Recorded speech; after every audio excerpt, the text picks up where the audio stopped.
Passover is considered one of the three most important holidays in the Jewish calendar. They're extra strict to be prepared for Passover that we don't have with any other Jewish holiday. And that's why we consulted with our experts ahead of time, so this Passover will be an extra kosher one. The holiday is called Passover because the plague of the death of the firstborn was the 10th plague that the Egyptians suffered during the Exodus experience. And the Jews what they did was when they slaughtered the Paschal lamb, they took from the blood and were commanded to put it on their doorposts to signify, to let the angel of death know to pass over that home. The ancient Kabbalah says this holiday is the birth of the soul.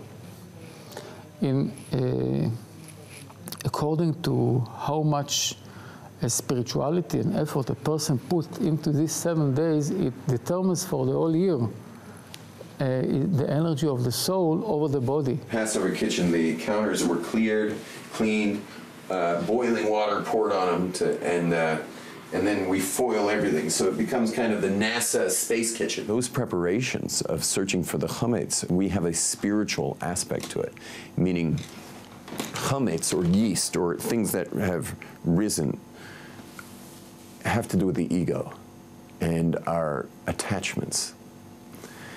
Meaning, when we're looking for chametz, we're also kind of, it's an emotional turnover. This night we read the story of our life.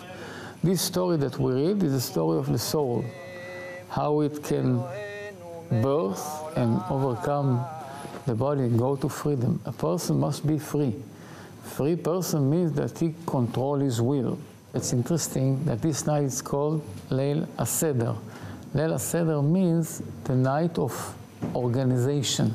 Seder is organized, right? This is the name of the night. Why? It could be called the night of freedom, night of the matzah. No, night of Seder. Why? Because there is a very strict order that we should do the things. We drink 4 cups, not wherever we like, but there are certain places over this night that we drink the cups of wine. And in between we eat like 4 or 5 pieces of matzah in a certain order. And this is the main thing, wine and matzah. The matzah obviously symbolizing the bread of poverty. Also importantly symbolizing the hurry that we left. We had to leave, in a rush. We got basically thrown out of Egypt. We didn't have time for the bread to rise. And so every matzah that's kosher for Passover had a maximum of 18 minutes from when the flour and water meet until the baking's done. We believe that Eliyahu Hanavi is the messenger for the redemption. It's according to our tradition, he comes 3 days before Mashiach. 3 days before the redemption, the Geulah, Eliyahu Hanavi comes with a shofar. And he go over the hills and mountains of Israel and he blow the shofar and he say, so every time we say Eliyahu Hanavi, it means, the redemption is close, is soon. So because this night is the night of redemption, that we go out of our own jail, so natural thing is to have Eliyahu Hanavi come in and say, okay, it's accepted. There's a prohibition against work on the Passover. Thank God in Israel, every public job, everyone's off work for the whole week of Passover. Basically, we wear all week long, we wear our finest clothes. We wear our Sabbath clothes all week long.